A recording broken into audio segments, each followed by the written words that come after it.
Tano huko Gaza.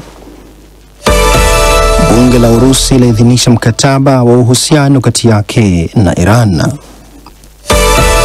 Na Umoja wa Mataifa wasema kambi za wakimbizi nchini Uganda zimejaa watu kupita kiasi. Habari kamili. Gaza. Madaktari katika ukanda wa Gaza wamesema leo kwamba mashambulizi ya anga ya Israel yaliyofanywa usiku kuamkia leo Jumanne yameua watu 25 wakiwemo watoto 8 na wanawake 4. Israel kwa upande wake imesema imefanya mashambulizi hayo ikiwalenga wapiganaji wa Hamas na kulilaumu kundi hilo kwa mauaji raia kwa madai kwamba kundi hilo linafanya operesheni zake katika maeneo ya watu wengi. Wakati huo aliyekuwa waziri mkuu wa zamani wa Israel Ehud Olmert kutoka mwaka 2006 hadi mwaka 2009 alipohojiwa na DW idhaa ya Kiarabu hapo jana amesema kwamba Israel haiwezi kuendelea na vita hivyo katika ukanda wa Gaza milele. Kwa upande mwingine, rais wa Uturuki Recep Tayyip Erdogan amelaani mashambulizi hayo ya Israel na kuyaita kuwa ni uhalifu wa kivita. Erdogan ameahidi kwamba serikali yake itaendeleza juhudi za kidiplomasia ili kusitishwa kwa mapigano. Cairo. Rais wa Ufaransa Emmanuel Macron amefanya ziara hii leo katika mji wa bandari wa El Arish nchini Misri, kituo muhimu cha kupitisha misaada kuelekea Gaza, na kutoa wito kwa Israel kuondoa vikwazo vya kuingiza misaada ya kibinadamu katika ardhi ya Palestina inayokabiliwa na vita. Macron ambaye aliwasili Cairo tangu usiku wa Jumapili amesema atakutana na wagonjwa wa Kipalestina na wataalamu wa afya katika kituo cha afya huko El Arish kinachotoa msaada ya kibinadamu kwa wakazi wa Gaza. Israel ilisimamisha shughuli za kuingiza msaada kuingia Gaza mwanzoni mwa mwezi Machi wakati wa msukosuko wa mazungumzo ya kuongeza muda wa usitishaji wa vita kati yake na kundi la Hamas na kuanzisha tena mashambulizi. Rais Macron, Sisi wa Misri na Mfalme Abdullah wa pili wa Jordan wote kwa pamoja wametoa mwito leo wa kurejeshwa mara moja kwa usitishaji mapigano ili kupunguza mateso ya watu milioni 2.4 wa Gaza. Moscow. Bunge la Urusi limepiga kura leo Jumanne kuidhinisha mkataba wa kuimarisha uhusiano wa kisiasa, kijeshi na kiuchumi na Iran. Hayo yanajiri wakati ambapo Moscow ikiwa katika harakati za kuimarisha ukaribu wake na mataifa ambayo ni washirika wake wakuu. Kura ya leo inakuja wakati kukiwa na mvutano mkubwa kati ya Iran na mataifa ya Magharibi na katika kipindi ambacho Urusi pia inapambana kuwa na maelewano na Marekani licha ya vita vyake huko Ukraine. Akizungumza kuhusu mkataba huo, naibu waziri wa mambo ya nje wa Urusi Andrei Rudenko amesema makubaliano haya yanaimarisha uhusiano wa Urusi na Iran hadi kufikia kiwango cha ushirikiano wa kimkakati na wa kina, uhusiano ambao unalenga kuimarisha ushirikiano katika maeneo mbalimbali ya kipaumbele kwa nchi zote mbili na kukuza uanzishwaji wa mfumo wa haki wa kimataifa wa pande nyingi. Mataifa hayo mawili yamekuwa na ushirikiano wa kijeshi katika kipindi cha miaka mitatu iliyopita, huku Iran ikiwa inashutumiwa na Ukraine na nchi za Magharibi kwa kuisambazia silaha Urusi. Unaendelea kusikiliza habari za ulimwengu kutoka DW mjini Bonn. Kampala. Shirika la Umoja wa Mataifa la kuhudumia wakimbizi UNHCR limesema leo Jumanne kwamba kambi za wakimbizi za Uganda zimejaa kupita kiasi kutokana na kuongezeka kwa watu wanaokimbia ghasia katika nchi jirani ya Jamhuri ya Kidemokrasia ya Kongo. Akiwahutubia waandishi wa habari kwa njia ya video, mwakilishi wa shirika hilo nchini Uganda Matthew Crystal amesema kwa sasa Uganda inahitaji msaada wa haraka ili kuweza kuwasaidia wakimbizi hao. Takwimu za UNHCR zinaonyesha kwamba Uganda tayari ina wakimbizi wengi zaidi barani Afrika, ikiwa na takriban watu milioni 1.8 waliokimbia makazi yao kutokana na migogoro katika maeneo mbalimbali ya bara la Afrika.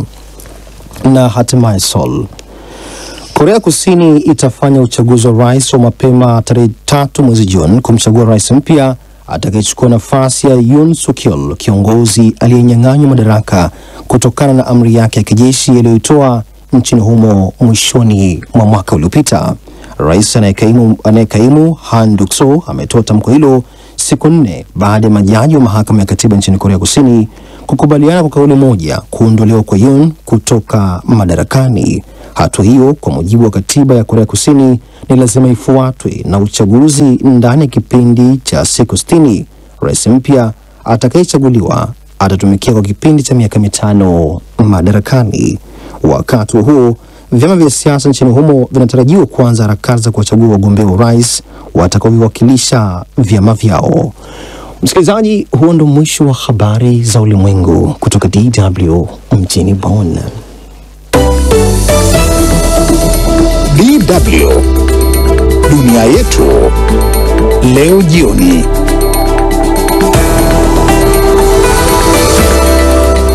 Shukran sana Suleiman kwa taarifa hiyo ya habari.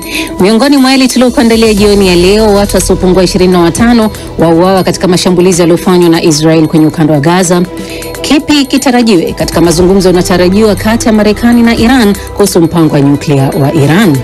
Kwa kweli kwa sasa mimi binafsi nahisi si jambo ambalo tunaweza kulitolea utabiri wa moja kwa moja, kwa sababu Iran, kwa kadiri ambavyo tunawasikia viongozi wake na kwa kadiri ambavyo Iran imewekeza kwenye shughuli za nyuklia, haitokuwa rahisi Iran kukubali kufanya kama kilichofanywa na aliyekuwa kiongozi wa Libya Muammar Gaddafi, ambaye alipoamua kuachana na masuala ya miradi ya nyuklia ndipo ikawa ni rahisi kushambuliwa na kuangamizwa na nchi za Magharibi. Na shirikisho la mashirika yanayotetea maslahi ya manusura mauaji ya Rwanda laitaka serikali ya nchi hiyo kuzishtaki Ubelgiji, Kongo na Burundi katika mahakama za kimataifa kuhusu haki za binadamu. Mfuatiliaji wetu, kumbuka pia tunapatikana mbashara katika mitandao yetu ya kijamii ya Facebook na YouTube. Tafuta tu DW Kiswahili, ambapo pia unaweza kuacha ujumbe wako mfupi, ikiwa ni pamoja na ukurasa wetu wa Instagram. Baadaye nitasoma hapa studioni. Moja kwa moja naanza na ripoti kwamba watu wasiopungua 25 wameuawa katika mashambulizi yaliyofanywa na Israel usiku wa kuamkia Jumanne kwenye ukanda wa Gaza. Wakati huo mahakama ya juu zaidi nchini Israel inaendelea kusikiliza kesi ya kupinga hatua ya waziri mkuu Benjamin Netanyahu ya kumfuta kazi mkuu wa shirika la usalama wa ndani nchini humo Shin Bet, Bwana Ronen Bar. Mengi zaidi kutoka Mashariki ya Kati yanaletwa kwako na Angela Mdungu. Kulingana na watoa huduma za dharura wa Palestina, miongoni mwa waliouawa kwenye mashambulizi ya Israel ya mapema leo ni pamoja na watoto 8 na wanawake 5. Katika mashambulizi hayo, moja lililenga nyumba moja kwenye mji wa Deir al-Balah na kuwaua watu 11 wakiwemo watoto 5. Mama wa mmoja wa watoto waliouawa katika shambulio hilo, aliyefahamika kwa jina la Jana, ameelezea namna tukio hilo lilivyokuwa. Tulikuwa tumelala, hatukufanya kosa lolote, na ghafla nyumba ikatuangukia. Mtoto wangu alikuwa amelala pembeni yangu, walikuwa kando yangu, lakini wamekwenda. Walisema, mama tusaidie, hatuna pumzi, niongezee hewa, nataka hewa, tafadhali nirudishieni Janna, namtaka Janna. Katika ukingo wa Magharibi, Wizara ya Afya imesema wanajeshi wa Israel wamemuua mwanamke mwenye miaka 30 katika mji wa Safed leo Jumanne, baada ya kile jeshi hilo lilichokitaja kuwa jaribio la shambulio la kisu. Kwa upande wake, Rais wa Uturuki Recep Tayyip Erdogan amelaani mashambulizi ya Israel dhidi ya Wapalestina, akiyataja kuwa ni uhalifu wa kivita. Amekosoa vikali matukio kadhaa, likiwemo la jeshi la Israel kulifyatulia risasi gari la wagonjwa na mauaji dhidi ya wahudumu wa afya.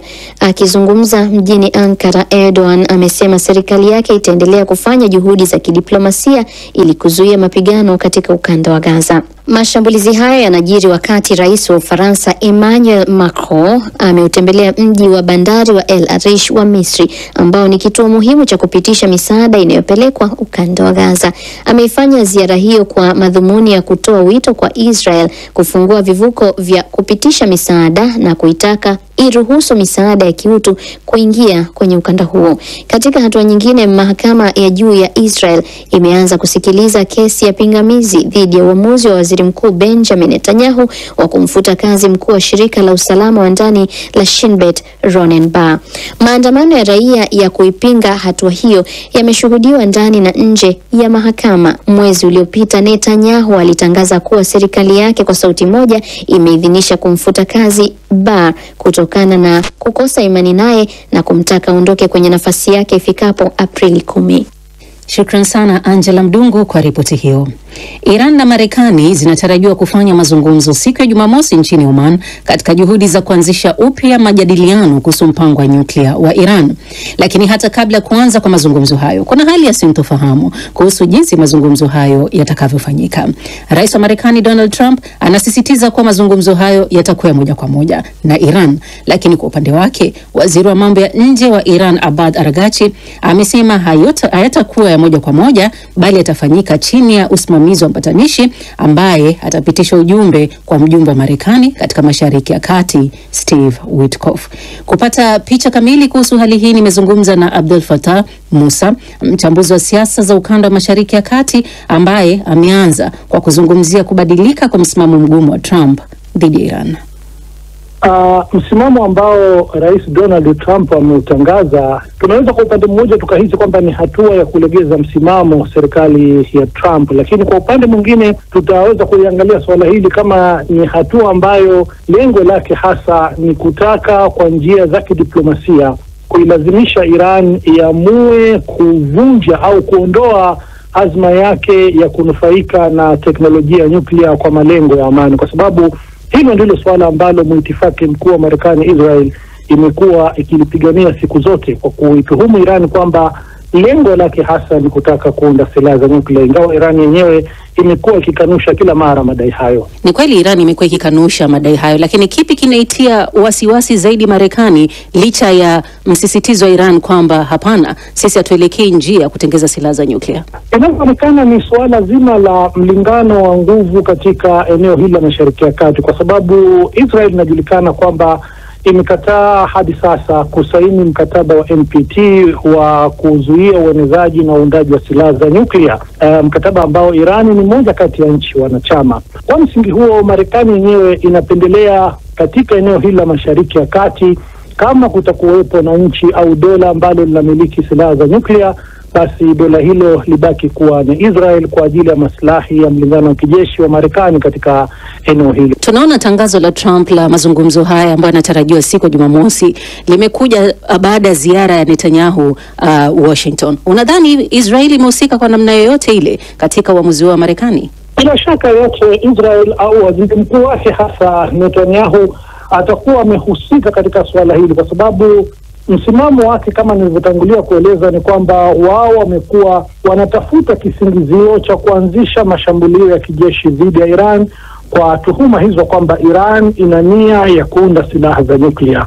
Msimamo huu ambao Rais Trump ameutangaza wakati wa mazungumzo yake na waziri mkuu wa Israel unaonyesha au unafikisha ujumbe wa moja kwa moja kwamba kinachofanyika katika suala hili kinafanyika kwa mashauriano na msimamo wa pamoja na Israel katika suala zima la kutaka kuidhibiti Iran, kama ambavyo inavyodai Marekani na nchi nyingine za Magharibi kwamba ina nia kuunda silaha za nyuklia. Licha ya dalili kuonekana kwa nzuri ya mazungumzo, Trump ametishia vitisho vya hapa na pale kwamba huenda Iran ikajikuta pabaya iwapo mazungumzo hayo hayatafanyika ama yatafeli. Kwa nini kumekuwa na vitisho hivyo ambavyo Iran pia haijakaa kimya, imesema ukinipiga shavu hili na mimi nitakupiga lako? Mimi binafsi nahisi kwamba msimamo wake wa kutaka lazima Iran iachane na mpango wake wa nyuklia si msimamo ambao anakusudia kutumia tu kwa lugha ya vitisho, ambao nahisi ana lengo hasa la kutaka kuilazimisha Iran iachane na shughuli zake za nyuklia, kiasi kwamba hata ameamua kulisisitiza hili suala la kufanyika mazungumzo